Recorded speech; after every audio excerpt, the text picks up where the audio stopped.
Question number 1, ভারতের সংবিধান সভার প্রথম সভা কবে অনুষ্ঠিত হয়েছিল? তো সঠিক উত্তরটি হচ্ছে 9 ডিসেম্বর 1946। নেক্সট, পরের প্রশ্ন, বাবর কোন যুদ্ধে ইব্রাহিম লোদিকে পরাজিত করেছিলেন? তো সঠিক উত্তরটি হচ্ছে পানিপথের প্রথম যুদ্ধে।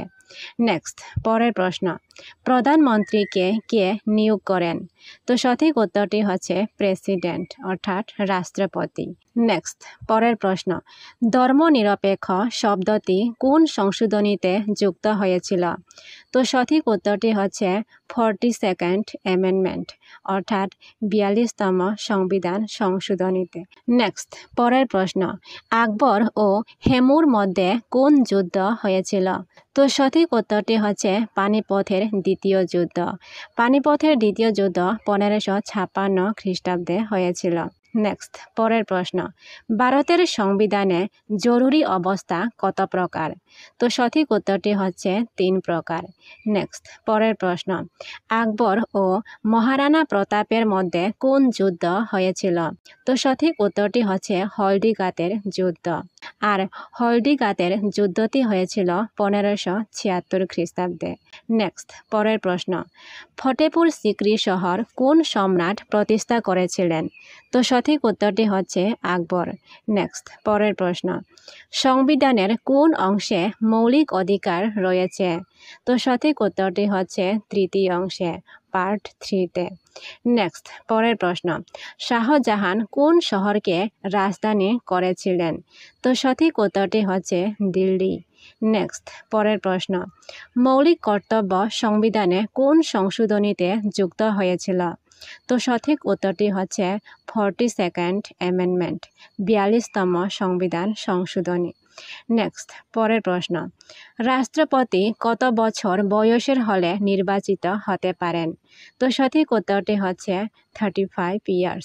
রাষ্ট্রপতি 35 বছর বয়স হলে নির্বাচিত হতে পারেন। নেক্সট, পরের প্রশ্ন, ভারতের উপরাষ্ট্রপতির ন্যূনতম বয়স কত? তো সঠিক উত্তরটি হচ্ছে 35 ইয়ার্স। নেক্সট, পরের প্রশ্ন, দিন-ই-ইলাহি ধর্মীয় প্রথা কে চালু করেছিলেন?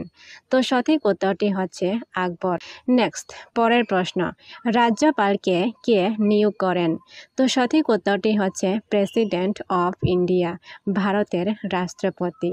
নেক্সট, পরের প্রশ্ন, মুঘল আমলে আইন-ই-আকবরী রচয়িতা কে করেছিলেন? তো সঠিক উত্তরটি হচ্ছে আবুল ফজল।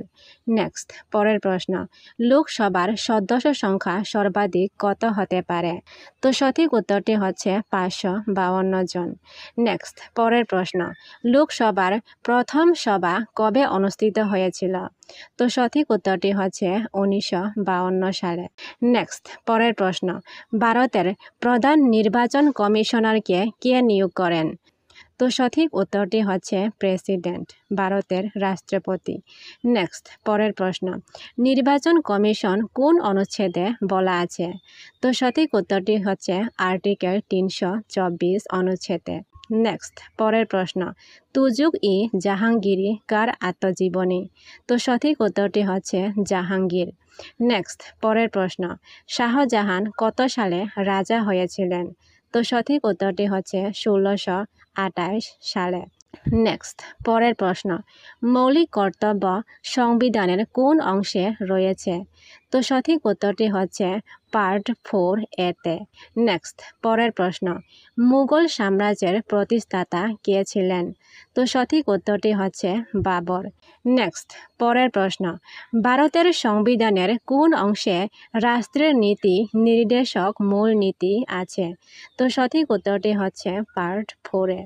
নেক্সট, পরের প্রশ্ন, সংবিধান সভার খসড়া কমিটির চেয়ারম্যান কে ছিলেন? তো সঠিক উত্তরটি হচ্ছে ডক্টর বি.আর. আম্বেদকর। নেক্সট, পরের প্রশ্ন, ঔরঙ্গজেব কত বছর সম্রাট ছিলেন? তো সঠিক উত্তরটি হচ্ছে 49 বছর। নেক্সট, পরের প্রশ্ন, ভারতের সংবিধান সভার সভাপতি কে ছিলেন? তো সঠিক উত্তরটি হচ্ছে রাজেন্দ্র প্রসাদ। নেক্সট পরের প্রশ্ন, রাজ্যপালের কার্যকালের মেয়াদ কত বছর? তো সঠিক উত্তরটি হচ্ছে 5 বছর। নেক্সট পরের প্রশ্ন, রাষ্ট্রপতির ক্ষমা প্রদানের ক্ষমতা কোন অনুচ্ছেদে বলা আছে? তো সঠিক উত্তরটি হচ্ছে আর্টিকেল 72। নেক্সট পরের প্রশ্ন, 35তম সংবিধান সংশোধনী কোন রাজ্যের সাথে সম্পর্কিত? তো সঠিক উত্তরটি হচ্ছে সিকিম। নেক্সট পরের প্রশ্ন, শাহজাহান কত সালে দিল্লিকে রাজধানী করেছিলেন? তো সঠিক উত্তরটি হচ্ছে 1638 সালে। 1638 সালে শাহজাহান দিল্লিকে রাজধানী করেছিলেন। এখন আসি আজকের গুরুত্বপূর্ণ কিছু কারেন্ট অ্যাফেয়ার্সের প্রশ্ন।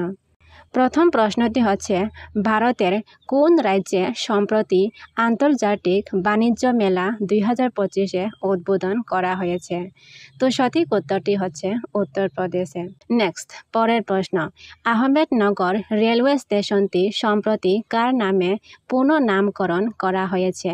তো সঠিক উত্তরটি হচ্ছে লোকমাতা দেবী আহিল্যাবাই হোলকার। লোকমাতা দেবী আহিল্যাবাই হোলকার আহমেদনগর রেলওয়ে স্টেশনটি সম্প্রতি তার নামে পুনঃনামকরণ করা হয়েছে। নেক্সট পরের প্রশ্ন, সম্প্রতি লিভিং ব্রিজ পুরস্কারে কে সম্মানিত হয়েছেন? তো সঠিক উত্তরটি হচ্ছে কির স্টারমার। নেক্সট পরের প্রশ্ন, কির স্টারমার যিনি লিভিং ব্রিজ পুরস্কারে সম্মানিত হয়েছেন তিনি কোন দেশের প্রধানমন্ত্রী? তো সঠিক উত্তরটি হচ্ছে ইউনাইটেড কিংডম। নেক্সট পরের প্রশ্ন, সম্প্রতি কোন দেশ কে ভিসা কর্মসূচি চালু করেছে? তো সঠিক উত্তরটি হচ্ছে চায়না। সম্প্রতি চায়না কে ভিসা কর্মসূচি চালু করেছে। নেক্সট পরের প্রশ্ন, সম্প্রতি কোন দেশ মধ্য পরিসরের অগ্নি প্রাইম ক্ষেপণাস্ত্র সফলভাবে উৎক্ষেপণ করেছে? তো সঠিক উত্তরটি হচ্ছে ইন্ডিয়া। নেক্সট পরের প্রশ্ন, অগ্নিকুল কসমস এর ভারতের প্রথম বৃহৎ আকারের 3D প্রিন্টিং সুবিধা রকেট ও মহাকাশ যন্ত্রাংশের জন্য কোন শহরে চালু করা হয়েছে? তো সঠিক উত্তরটি হচ্ছে চেন্নাইয়ে। নেক্সট পরের প্রশ্ন, প্রধানমন্ত্রী মহিলাদের কর্মসংস্থান স্কিম সম্প্রতি কোন রাজ্যে মহিলাদের আর্থিক ক্ষমতায়নের জন্য চালু করা হয়েছে? তো সঠিক উত্তরটি হচ্ছে বিহারে। নেক্সট পরের প্রশ্ন, প্রথম ভারতীয় বংশোদ্ভূত নারী হিসেবে কে ইউনিএফআই গ্লোবাল সাস্টেনেবল ইন্স্যুরেন্স বোর্ডের চেয়ার হিসাবে নিযুক্ত হয়েছেন? তো সঠিক উত্তরটি হচ্ছে অমিতা চৌধুরী। নেক্সট পরের প্রশ্ন, প্রাক্তন ভারতের প্রধান বিচারপতি ডিওয়াই চন্দ্রচূড়ের 2025 সালে প্রকাশিত প্রথম বইটির নাম কি? তো সঠিক উত্তরটি হচ্ছে why the constitution matters. Next পরের প্রশ্ন, 2025 সালে সেপ্টেম্বর মাসে কে ক্রিকেট অ্যাসোসিয়েশন অব বেঙ্গল সভাপতি হিসাবে পুনর্নির্বাচিত হয়েছেন? তো সঠিক উত্তরটি হচ্ছে স্নেহাশিস গাঙ্গুলি।